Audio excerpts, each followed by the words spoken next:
Selamat pagi Bapak Ibu yang terkasih di dalam Tuhan Yesus Kristus. Salam damai, salam sehat untuk kita semua. Renungan firman Tuhan pada pagi hari ini akan kita ambil dari sebuah kisah yang cukup menarik Bapak Ibu. Kisahnya bermula dari kisah cinta, tetapi berujung kisahnya menjadi sebuah kisah yang sadis. Bapak Ibu tentu segera mengenal kisah ini. Baiklah saya narasikan Bapak Ibu. Nah, pada waktu itu raja wilayah yaitu Herodes merasa takut, merasa kaget ketika mendengar berita tentang Yesus. Dia meyakini atau menduga atau mempercayai bahwa Yesus itu adalah inkarnasi dari Yohanes Pembaptis yang dia tangkap, yang dia penjarakan. Nah, pemenjaraan Yohanes Pembaptis ini berawal dari tindakannya yang menegur Herodes dan kemudian tidak terima. Herodes nggak berani membunuh karena dia takut kepada para pengikut Yohanes Pembaptis yang menganggap Yohanes Pembaptis adalah seorang nabi. Sebenarnya mungkin nggak takut pada orang banyak, tetapi takut karena reputasinya bisa jatuh karena dia kan kemudian punya agenda untuk menjadi raja. Nah, pada suatu ketika Herodes ulang tahun, ada pesta. Anak dari Herodias menari. Pada waktu itu Herodes menawarkan satu permintaan kepada putrinya yang menari itu, dan kemudian dia berjanji akan mengabulkan apa saja yang akan dimintanya. Nah, cerita di sini semakin ngeri Bapak Ibu. Anak perempuan yang sedang menari, kalau kita membayangkan ya anak yang sangat lincah, sangat riang dan menarik itu, kemudian dibisi oleh ibunya. Kamu minta kepalanya Yohanes Pembaptis. Wah, ngeri juga Bapak Ibu. Nah, kemudian setelah itu permintaannya dikabulkan, dibawakan dan diberikannya kepada anak perempuan itu. Wah, tambah ngeri lagi. Anak perempuan bawa kepala orang manusia dan kemudian diberikan kepada ibunya. Nah, sadis bukan? Sebenarnya saya membaca kisah ini, menceritakan kembali itu agak merasa ngeri juga itu. Tapi cukup menarik. Nah, setelah Yohanes Pembaptis meninggal atau berita kematian diketahui oleh murid-muridnya, banyaknya diambil dan kemudian disampaikan kepada Tuhan Yesus bahwa Yohanes Pembaptis meninggal. Nah, itu cukup menarik. Banyak hal yang bisa kita ambil dari kisah ini. Tapi satu poin yang akan kita renungkan. Yohanes Pembaptis ini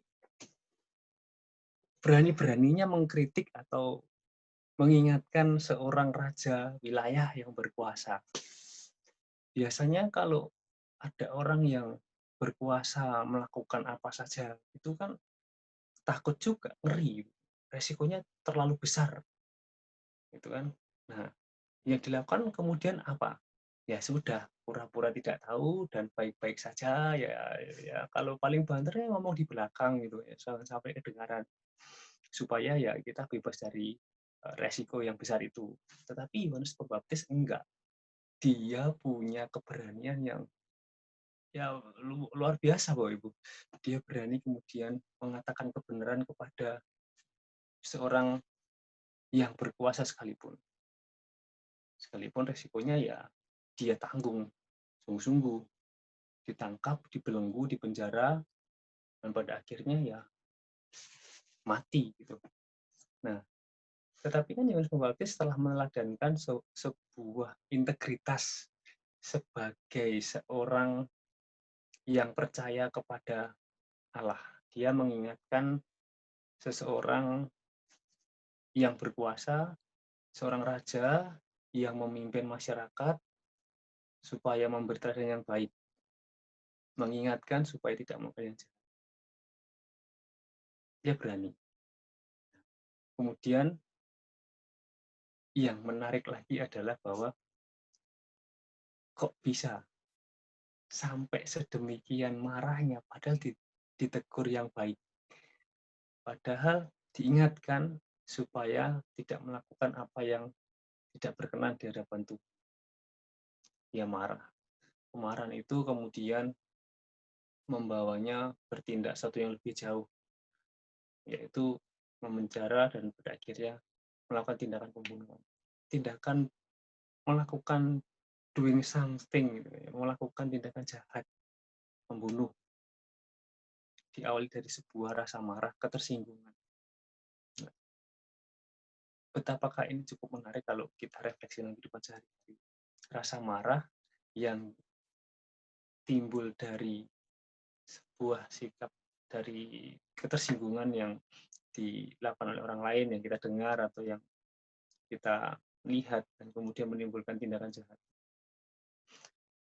Nah, Bapak Ibu, Yohanes Pembaptis menunjukkan sebuah teladan kepada kita, integritas, keberanian untuk menyuarakan kebenaran kepada siapa saja, dan dia berani menanggung resiko. Nah, pelajaran kedua, Herodes, kalau kita lihat, dia kan ditegur tuh, dia marah, melakukan lalu kemudian menangkap orang yang menegur, dan kemudian melakukan kejahatan pada orang yang menegur itu. Nah, kita bisa balik nih. Kalau misalnya ditegur, baiklah, kita terbuka, kita berani untuk mendengarkan pendapat orang lain, kita berani untuk berubah. Karena ya kalau keliru, apa salahnya berubah? Emangnya kalau misalnya orang yang berkuasa kemudian ditegur orang yang seperti Yohanes Pembaptis gitu kan ya, pakaiannya mungkin lusuh karena kan tinggalnya di padang gitu kan. Jadi emangnya kenapa? Gitu kan. Biasanya gengsi gitu. Takut kalau wah ini orang kayak gini kok berani-beraninya ini mengingatkan saya. Nah, biasanya terjadi seperti itu. Tapi dari kisah ini kita bisa refleksikan bahwa nggak seharusnya seperti itu loh, gitu kan. Bisa kita mendengarkan, kita merelakan diri untuk mau mendengar yang orang lain suarakan itu tentang kebenaran, dan kemudian kita berani untuk mengakui dan kemudian berubah ketika memang apa yang kita lakukan itu perlu diubah menjadi semakin lebih baik. Nah, dua poin ini yang bisa kita refleksikan pada pagi hari ini, dan perjalanan kita untuk terus merasakan kebaikan Tuhan, untuk merasakan perjumpaan dengan Tuhan, diawali dari keberanian untuk berubah dalam diri sendiri menjadi lebih baik. Diawali dari keberanian untuk menyuarakan kebenaran beserta resiko yang harus kita tanggung di belakang.